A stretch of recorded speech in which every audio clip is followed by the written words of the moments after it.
फिर हम कैसे जानते थे? मतलब हमारी वैदिक विज्ञान हमारा मजबूत था, अब वो हमारा लुप्त होने को चला है, इसलिए बच्चों को पढ़ाना जरूरी है। अब सरकार तो देखो, आप लोग जो गणित पढ़ते हैं ना, वो वैदिक गणित नहीं है।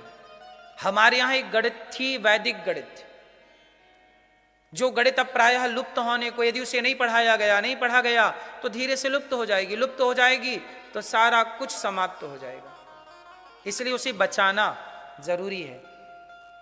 लोग कहते हैं कि 0.0 आर्यभट्ट ने दिया। अच्छा एक बात बताओ, क्या आर्यभट्ट के पहले 10, 11, 12, 13 नहीं था? लोग कहते हैं कि आर्यभट्ट ने 0 दिया, 0 दिया, तब 9 के बाद 10 बना, फिर 11 बना, फिर 12 बना। अच्छा एक बात बताओ, आर्यभट्ट के पहले क्या एकादशी तिथि नहीं थी? क्या एकादशी का व्रत नहीं था? क्या द्वादशी तिथि नहीं थी? क्या त्रयोदशी, क्या पूर्णिमा और अमावस्या नहीं थी? था, सब कुछ लिखित में दिया है। इसी विज्ञान को तो समझना है। वो आर्यभट्ट भी जिस गणित को प्रमोट किए, वो गणित कौन सी थी? वैदिक गणित थी। अब आर्यभट्ट के 0 और 0 को तो सब पढ़ रहे हैं, पर आर्यभट्ट ने जिस गणित को पढ़कर के 0.0 दिया, वो गणित कोई नहीं पढ़ने को तैयार है। वो गणित अब प्रायः लुप्त होने की स्थिति है। तो कौन पढ़ेगा? हम भारतीय नहीं पढ़ेंगे तो? अब देखो ना, मुसलमान कहीं भी रहता है, वो मस्जिदों में जाके अपना नमाज पढ़ता है, लेकिन हम हिंदू लोग कहां गीता पढ़ रहे हैं, कहां रामचरितमानस पढ़ रहे हैं? ना पढ़ने के कारण कितना नुकसान हुआ, मैं आपको क्या बताऊं। अच्छा ये बताइए, भगवान राम ने माता सीता को वनवास भेज दिया, बोलो हाँ, बताओ राम ने सही किया कि गलत किया?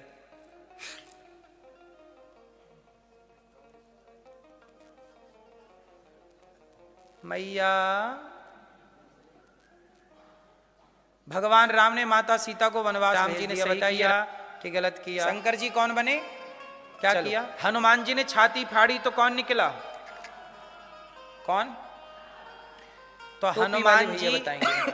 शंकर जी हैं, तो शंकर जी भी तो नारायण का ध्यान कर। लीला तो थी, लेकिन इसका सही उत्तर ना देने के कारण ही हम सनातनी कमजोर होते चले गए। हमें पता ही नहीं है कुछ। हमें जो पता नहीं होता, हम उसे अनेक प्रकार से बोल देते हैं। लीला तो थी, इसमें कोई डाउट नहीं, अटल सत्य है, लीला है, लेकिन फिर भी लीला के पहले हमें पूरा कारण बताना पड़ेगा, आखिरी में बोल देंगे लीला है।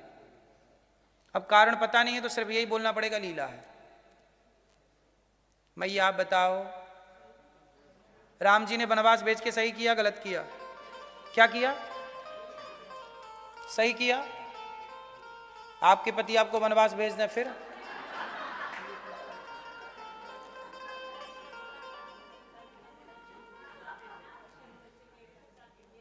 सुनो, पूरी बात जान लेना बहुत जरूरी है, इसलिए कहते हैं आप लोग ना थोड़ा पढ़ा करिए। गीता है, रामायण है, रामचरितमानस है, महाभारत है, विष्णु पुराण है, शिव पुराण है, थोड़ा पढ़िए। और बच्चों को भी थोड़ा व्हाट्सएप फेसबुक से निकालिए, बोला बेटा तुम भी पढ़ो पढ़ो पढ़ो। सबसे पहले आपको यह जान लेना बहुत आवश्यक है कि भगवान राम ने माता सीता को वनवास, भगवान राम ने माता सीता को वनवास भेजा ही नहीं। माता सीता को वनवास भेजा किसने? पहले तो उस व्यक्ति का नाम बताओ जिसने वनवास दिया। किसके कारण हुआ? किसके कारण हुआ? किसके कारण? एक व्यक्ति था, उसकी पत्नी रात को नहीं आई, तो उसने अपनी पत्नी को कहा तू रात को कहां थी? बोले मैं पानी बढ़ गया था नदी में, नाव चल नहीं पाई, पानी गिर रहा था, मैं केवट के घर रह गई। तो धोबी ने बोला कि भाई मैं कोई राम छोड़ी हूं कि पत्नी रावण के यहां थी और राम ने स्वीकार कर ली, मैं तुझे स्वीकार नहीं करता। ये बात हवा की तरह फैल गई पूरे बाजार में। फिर उस एक व्यक्ति की बात को समाज ने पकड़ लिया और राम ने सीता पर आरोप नहीं लगाया। यदि राम को डाउट होता माता सीता पर, तो जिस दिन रावण के घर से आई थी उसी दिन ना राम वनवास भेज देते। यदि राम को डाउट होता, राम को कोई दिक्कत होती, तो रावण के यहां से जिस दिन आई उसी दिन राम जी वनवास भेज देते, फिर इतने दिन साथ में क्यों रहे, फिर सीता माता गर्भवती क्यों हो गई? इसका मतलब कि वनवास तो राम ने भेजा ही नहीं माता सीता को, वनवास किसने दिया? बोलो, समाज ने। जिम्मेदार कौन है? समाज है। अभी हमारे भारत में एक घटना घटी, एक बाप ने अपनी बेटी को गोली मार दी। अखबार में, टीवी पे आप लोगों ने सुना होगा। एक पिता ने अपनी बेटी को गोली मार दी। क्यों मार दी? क्योंकि जब वो बाप गांव में निकला करता तो गांव के लोग बोलते, यार तू तो अपनी बेटी की कमाई खाता है। उसकी बेटी ना इंटरनेशनल खिलाड़ी थी, कुछ खेल होता है वो खेलती थी, टेनिस। फिर उसने अपने घर में कोचिंग देनी शुरू कर दी, बच्चों को पढ़ाती और 10-20 हजार 50 हजार रुपये महीना कमाती। भाई कोई गलत थोड़ी है, बेटी कोई भी घर में छोटा सा काम कर रही है, कमा रही 20 हजार 50 हजार, कोई गलत है बताओ? नहीं, गलत तो नहीं है ना। पर सुनो क्या हुआ, जब वो बाप गांव में जाता ना तो गांव वाले बोलते कि तू तो अपनी बेटी की कमाई खाता है। तो उसने बार बार सुना। देखो समाज का कितना बड़ा प्रभाव पड़ता है इस खोपड़ी पर, समझिएगा। उस बेटी के लिए लोगों ने बोला तू तो बेटी की कमाई खाता है, तू तो बेटी की। सुन सुन के एक दिन उसने अपनी बेटी से कहा, बेटी तू ये एकेडमी खोल ली बैठी है ना, इसे बंद कर, तो ये सब काम धंधा बंद कर, अब ये करने की जरूरत नहीं है। तो बेटी ने मना किया, पिताजी मैंने इतनी पढ़ाई की, इतना कंपटीशन खेला, इतना जीता, इतना नाम कमाया, और आज 1000-5000 रुपए में रोज कमा पा रही हूं, तो आप कह रहे हो बंद कर दो। पापा की बात नहीं मानी, पिता की बात नहीं मानी, समाज के ताने, अरे देखो ये तो बेटी की कमाई खा रहा है, हा हा, लोग हंसे, मजाक उड़ाए। उस बाप को आया गुस्सा कि बेटी तो सुनती नहीं है, लोग ताने मारते हैं। गया कनपटी पे बंदूक रखा, ठाए ठाए किया, मर गई। वो मर गई, पुलिस आई, बाप को पकड़ के ले गई, बाप जेल में चला गया, बेटी चली गई। अब वही समाज के लोग वहां वही नुक्कड़ पे बैठ के, अरे राम राम कैसा निर्दयी बाप है, बेटी को मार दिया। अब मुझे आप बताइए कि उस बेटी की हत्या उस बाप ने की कि समाज ने की? पर पुलिस किसे पकड़ के ले गई? बाप को, जबकि बाप हत्यारा नहीं है। कोई बाप क्यों मारेगा अपनी बेटी को? सच्चाई यह है कि समाज का प्रभाव दुनिया पे पड़ता है। ये समाज को लोग क्यों नहीं सुधारते? ये समाज का मुंह क्यों नहीं बंद करते? लोग कुछ भी बोलते हैं, लोग कुछ भी, जो मुंह पे आया बोल दिया। काहे बोल दिया भाई साहब? तुम्हारे बोलने से ही वो बाप ने बेटी को मार डाला और जेल तो वो चला गया। तुम तो नुक्कड़ में आज भी बैठे हो और आज भी वही बातें कर रहे हो, अरे राम राम राम राम राम राम, कैसा बाप। देख लो जरा, ये दुनिया किस तरह की बातें करती है, दो तरह की। इसलिए कहता हूं कि लोग क्या बोल रहे हैं बिल्कुल हावी मत होने दो अपने ऊपर। आप अपनी मस्ती से अपने लक्ष्य की ओर चलते रहिए, जैसे जो बोलना है बोलता रहे। हाथी चला बाजार, कुत्ते लगे हजार। आप अपनी मस्ती से आगे बढ़िए, कौन क्या कह रहा है, क्योंकि दुनिया तो तब भी कहेगी जब आप असफल हैं, और दुनिया तब भी कहेगी जब आप सफल होंगे। दुनिया खाए बिना रह सकती है पर बोले बिना। भगवान राम ने माता सीता को वनवास नहीं दिया, माता सीता को वनवास दिया है समाज ने। इसलिए जिम्मेदार समाज है, ना कि राम है। क्या राम जी ने बोला था कि मैं तुझे स्वीकार नहीं करता? राम जी स्वीकार नहीं करते तो सीता मां गर्भवती कैसे हो गई? स्वीकार किया समाज के दबाव ने। लोगों ने कहा कि हम महारानी के रूप में स्वीकार नहीं करेंगे। सीता पे लांछन लगा दिया लोगों ने कि तुम तो रावण के यहां रह के आई हो, पता नहीं पवित्र हो। लोगों ने बताया कि सीता मैया ने अग्नि परीक्षा दी है। लोगों ने बोला हमने थोड़ी देखा है। तो मतलब तुम सबको खड़ा करके फिर आग में जले? हमने थोड़ी देखा। अब सबको दो परीक्षा, सबके द्वार पे संतुष्ट करो सबको। सीता मैया बोली कि देखो क्या करें। अब अभी आरोप लगा है सीता मां पे, पता नहीं ये पवित्र हैं कि नहीं। अच्छा राम जी, अच्छा मुझे एक बात बताइए आप लोग कि राम जी के पास क्या ऑप्शन है? आपकी पत्नी पे कोई इस तरह का लांछन लगाता और आपको पता है, राम को पता है कि मेरी सीता अग्नि की तरह पवित्र है, क्या राम जी को सीता पर कोई डाउट है? उत्तर दो, नहीं है। तो फिर ये बताइए, आप होते राम जी की जगह, आपकी पत्नी पे ये आरोप लगता, आप क्या करते? उत्तर दीजिए।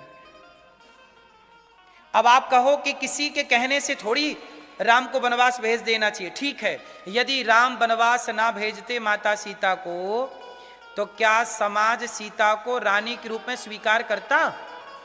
और याद रखिएगा कि आपकी सबसे बड़ी है इज्जत, और जब आपकी प्रजा ही आपकी इज्जत नहीं करेगी, जिस समाज में आपकी इज्जत ना हो, समाज में रह के पाओगे क्या?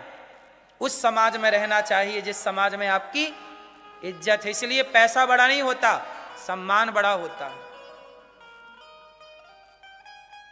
सीता मां उस समाज में कैसे रहती बताइए, जिस समाज के लोग अब इज्जत नहीं करने को तैयार, कह रहे हैं परीक्षा दो।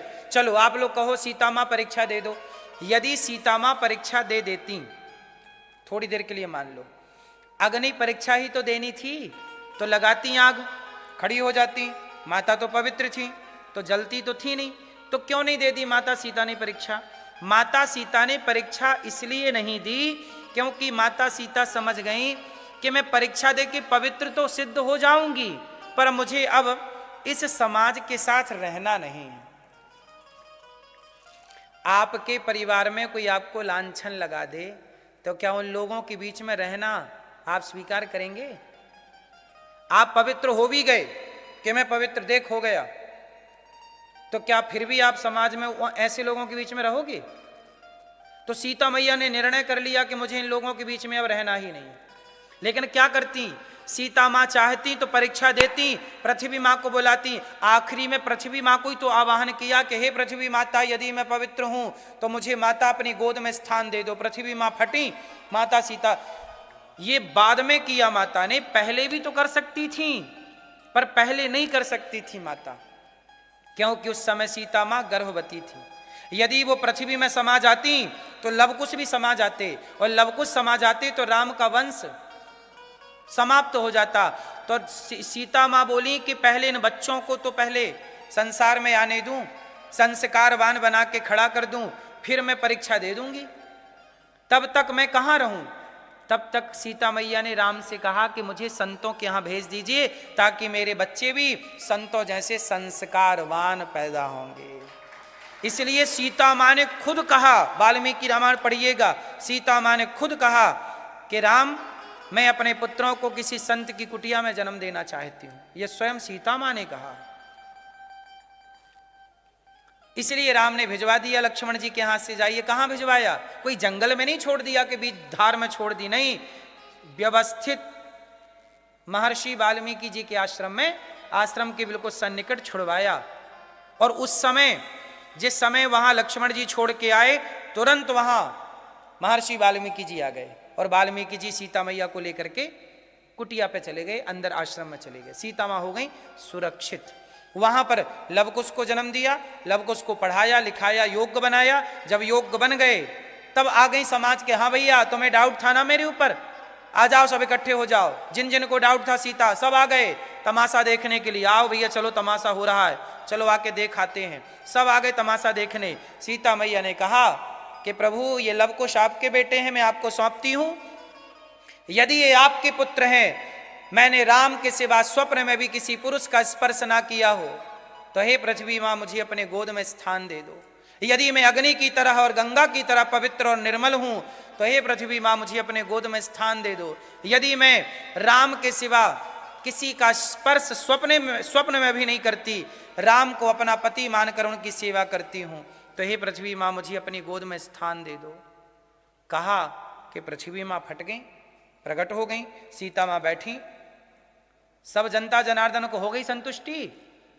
बड़ा लांछन लगा रहे थे। अब सब लोग माता क्षमा करो, माता क्षमा करो, माता बड़ी गलती हो गई, मां क्षमा। अब क्या होता है? अब तुम्हारे क्षमा मांगने से क्या होगा? बुरा जो देखन मैं चला, बुरा ना मिलिया कोई, जो दिल खोजा अपना हमसे बुरा ना। जो व्यक्ति किसी को बुरा कहता है वो स्वयं बुरा होता है, इसलिए कभी किसी को बुरा मत कहिए।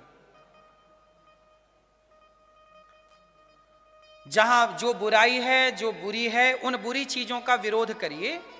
कोई व्यक्ति बुरा, हमारे यहां ना व्यक्ति का विरोध कभी नहीं होता, हमारे यहां बुराई का विरोध।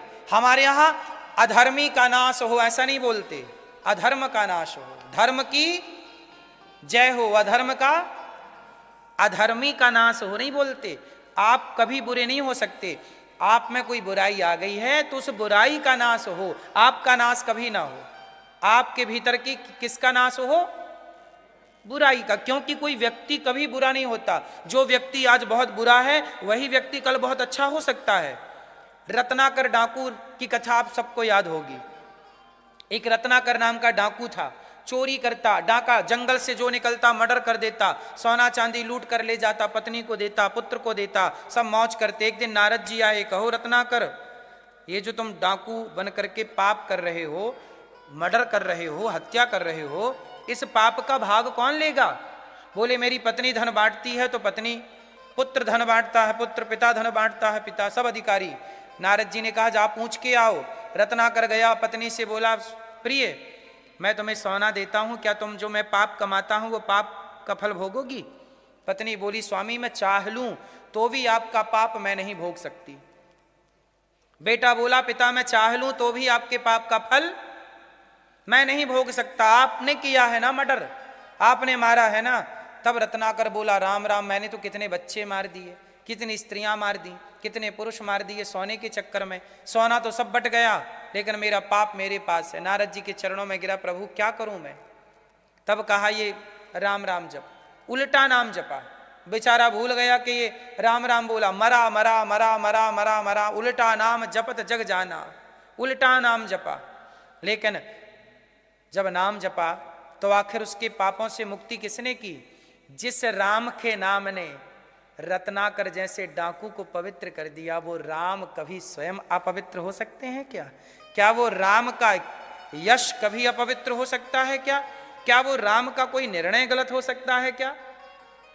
वो राम पर आज लोग आरोप लगा देते हैं राम जी गलत है, सीता मां को वनवास भेज दिया। अरे राम ने थोड़ी भेजा है वनवास, राम की कहां गलती है? गलती बताओ। आप कहो जी कि नहीं कोई कितना भी कहे पर पत्नी को किसी के कहने से थोड़ी वनवास भेज सकते हैं। अरे भैया उस समय राम जी केवल पति नहीं थे सीता मां के, उस समय अयोध्या के राजा थे और राजा का धर्म है कि वो प्रजा की बात, अच्छा राजा किसकी बात सुने? आप लोग कैसा राजा चाहते हो, जो प्रजा की बात सुने वो राजा या परिवार की बात सुने वो राजा? बोलो। आप लोग प्रजा की बात सुनने, तो राम जी ने किसकी सुनी? प्रजा की सुनी, तो राजा का धर्म निभाया। उस समय राम केवल पति नहीं थे, यदि राम केवल पति होते, राजा ना होते तो किसी के कहने से थोड़ी पत्नी वनवास भेज देते। लेकिन राम उस समय राजा हैं और राजा का धर्म है कि प्रजा की बात सुनना। अच्छा राम जी के पास एक ऑप्शन और था, राम जी चाहते ना तो धोबी को मरवा देते, तूने मेरी पत्नी को लांछन लगाया, चल मारता हूं तुझे, फांसी देता हूं। एक बात बताओ, यदि राम जी फांसी पर चढ़ा देते धोबी को तो सही निर्णय था कि गलत था? सोचिए जरा, बताइए फास्ट। मैया ओ मेरी मां, सही था। यदि राम जी धोबी को मरवा देते तो क्या होता जानते हो? अभी सीता मां पे केवल आरोप लगा था, मरवा देते तो वो आरोप सिद्ध हो जाता। अच्छा सीता मां गलत होंगी इसलिए तो मरवा दिया, तो सीता मां पे क्या लग जाता? अभी तो आरोप लगा था, फिर वो आरोप सिद्ध हो जाता, इसलिए राम जी उसे मरवा नहीं सकते।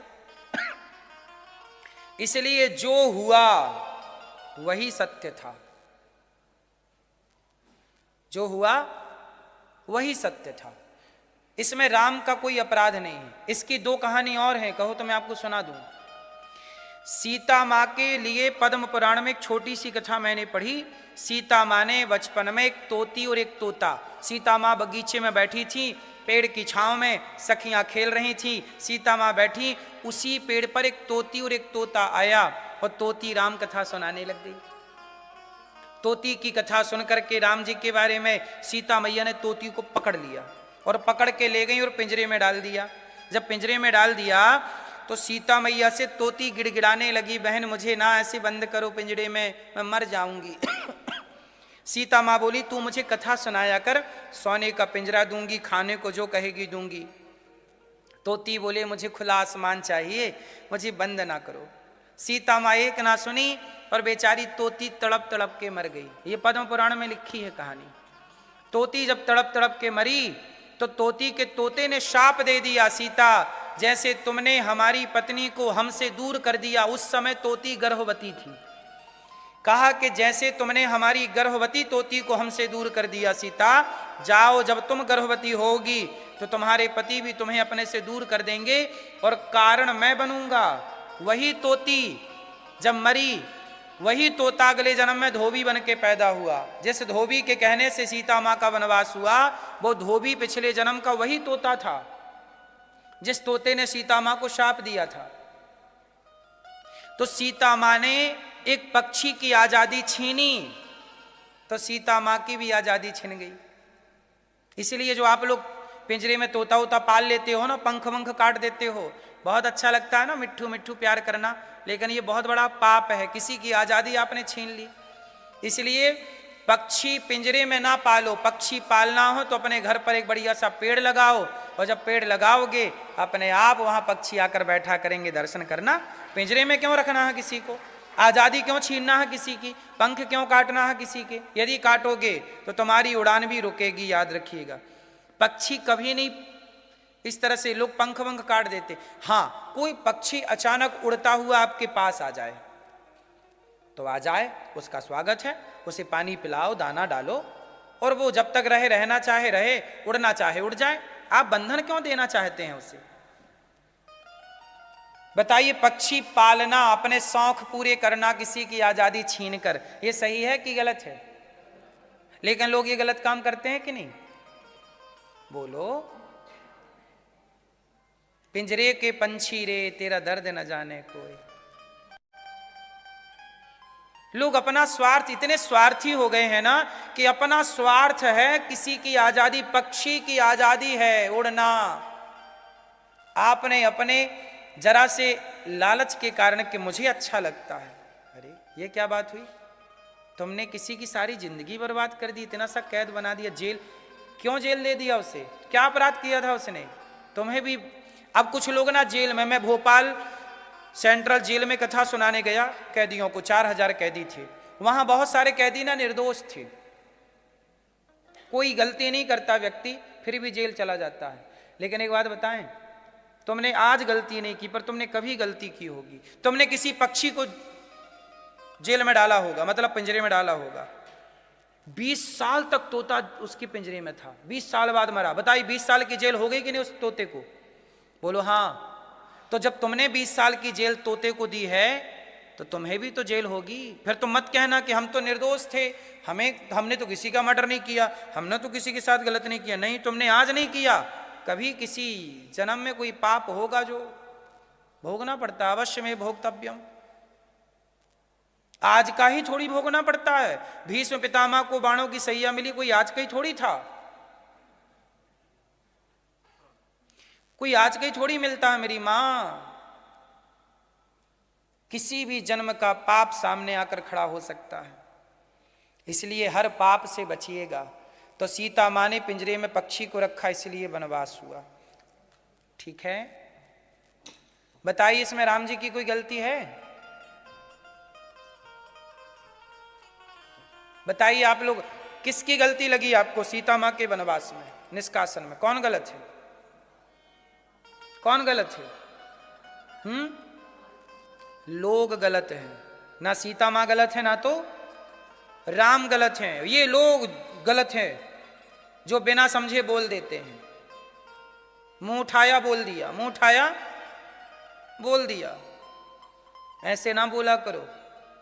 तुम्हारे बोलने से, अभी हमारे भारत में एक लड़का था, मेकअप करता था बेचारा, पैसा कमाता था, थोड़ा वो ठीक था, उसको इतना ट्रोल किया लोगों ने, बेचारे ने फांसी लगा ली, इतना ट्रोल किया। सोचिए आजकल सोशल मीडिया का जमाना है, सोशल मीडिया में इतना ट्रोल किया जाता, उसने आत्महत्या कर ली। आपको भले पता ना हो, पर आपके बोला हुआ ना बड़ा प्रभाव डालता है। इसलिए कहता हूं मेरी माँ, शब्द संभाल के बोलिए, शब्द के हाथ न पाऊं। एक शब्द औषधि करे, एक शब्द करे घाव। ये शब्दों में बड़ी जान होती है, इन्हीं से आरती अरदास और अजान होती है। यही समंदर के वो मोती हैं जिससे इंसानों को पहचान होती है। मेरी माँ, हुआ यही कि महाभारत का युद्ध हुआ। द्रौपदी के 5 निर्दोष बेटों को अश्वत्थामा ने मार दिया। 5 बेटे मार दिए।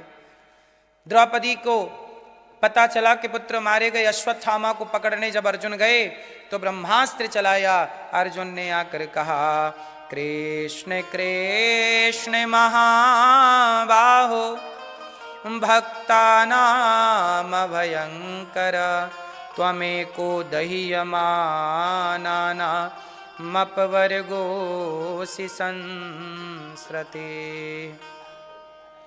अर्जुन चरणों में गिर पड़े, प्रभु मुझे बचा लीजिए। भगवान ने कहा तुम भी चलाओ ब्रह्मास्त्र, दोनों टकराएंगे। भगवान ने दोनों को शांत कर लिया। अश्वत्थामा को लाकर द्रौपदी के समक्ष खड़ा किया। द्रौपदी, तेरे 5 बेटों को मारा है ना इसने, अश्वत्थामा ने, मार डाल इसे। द्रौपदी कहती है, मेरे इसे मार देने से क्या मेरे मरे हुए पुत्र जीवित हो जाएंगे? नहीं, इसलिए इसे गुरुपुत्र है, मत मारो। भगवान से पूछा गया क्या करें? भगवान ने कहा, ब्रह्मबंधुर्न हंतव्य आतताई बधारहण मयैवो भयमाम नातम परिपाहि अनुशासनम। ब्राह्मण को कभी मारना नहीं चाहिए, आताताई को छोड़ना नहीं चाहिए। ये अश्वत्थामा जन्म से ब्राह्मण, कर्म से आताताई, इसे मार भी दो छोड़ भी दो। अश्वत्थामा के सिर की मणि निकाल ली, धक्के मार के नगर से निकाल दिया। अश्वत्थामा के अंदर प्रतिशोध की अग्नि जली। उसने उत्तरा के गर्भ को नष्ट करने के लिए ब्रह्मास्त्र चलाया। उत्तरा दौड़ी दौड़ी आई, पाहि पाहि महायोगिन देवदेव जगतपते। हे प्रभु मेरी रक्षा करिए। भगवान ने उत्तरा के गर्भ की रक्षा की। उत्तरा के गर्भ में परीक्षित थे, भगवान ने रक्षा की। और कुंती बुआ ने भगवान से कुछ मांगा। कुंती बुआ ने क्या मांगा भगवान से? विपदः सन्तु नः शश्वत तत्र तत्र जगद गुरु। हे प्रभु हमें विपत्ति दे दीजिए। क्या मांगा कुंती बुआ ने? सुख नहीं मांगा। सुख क्यों? सुख में प्रभु आपको भूल जाऊंगी, इसीलिए थोड़ा दुख सही है। इसलिए जीवन में दुख आए ना तो घबराने का नहीं।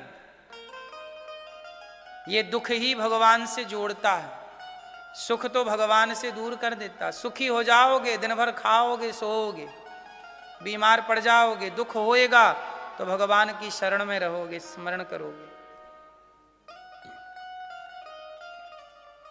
कुंती बुआ बोली कि जब जब जीवन में सुख आया ना, आप नहीं आए, पर दुख आया तो आप जरूर आए। इसलिए हमें ऐसे सुख पर पत्थर पड़े जो कृष्ण हृदय से जाए, बलिहारी व दुख की जो पल पल नाम जपाए। हमें सुख नहीं चाहिए, दुख चाहिए।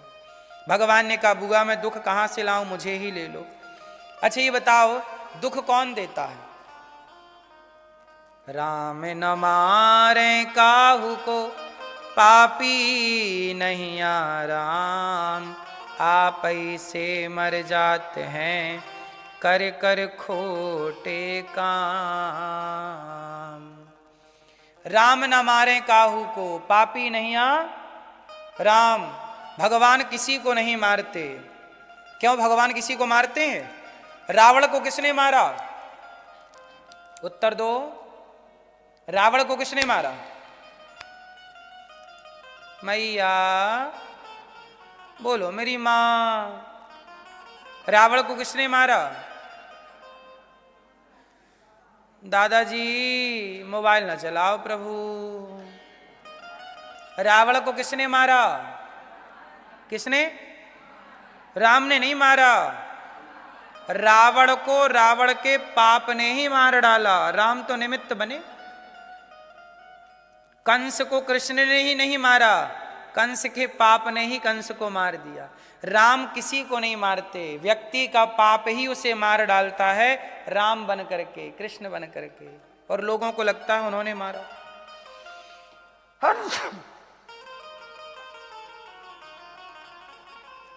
तो उसी तरह भगवान किसी को नहीं मारते, व्यक्ति अपने कर्मों से मरता है। इसलिए कहता हूं बुरा कर्म ना करिए।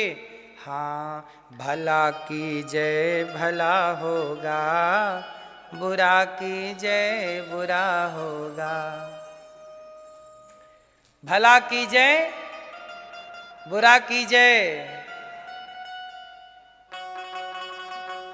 हाँ, भला की जय भला होगा, बुरा की जय बुरा होगा। भला की जय भला होगा, बुरा की जय बुरा होगा। यहीं सबको चुकाना है सजन रे, झूठ मत बोलो। सब कुछ चुकाना है, झूठ मत बोलो। मैया जी झूठ मत बोलो, मैया जी झूठ मत बोलो। भैया जी झूठ मत बोलो, भैया जी झूठ मत बोलो। मैया जी झूठ मत बोलो। प्रभु के पास जाना है, न हाथी है न घोड़ा है, वहाँ पैदल ही जाना। तुम्हारे महल चौबारे, तुम्हारे महल चौबारे, यहीं रह जाएंगे सारे, यहीं रह जाएंगे सारे। अकड़ किस बात की प्यारे, ये सर फिर भी झुकाना है। अकड़ किस बात की प्यारे, यह फिर भी झुकाना है। किस बात की अकड़ है? भला की जय भला होगा, भला की जय भला होगा। बुरा की जय बुरा होगा। बुरा की जय बुरा होगा। वही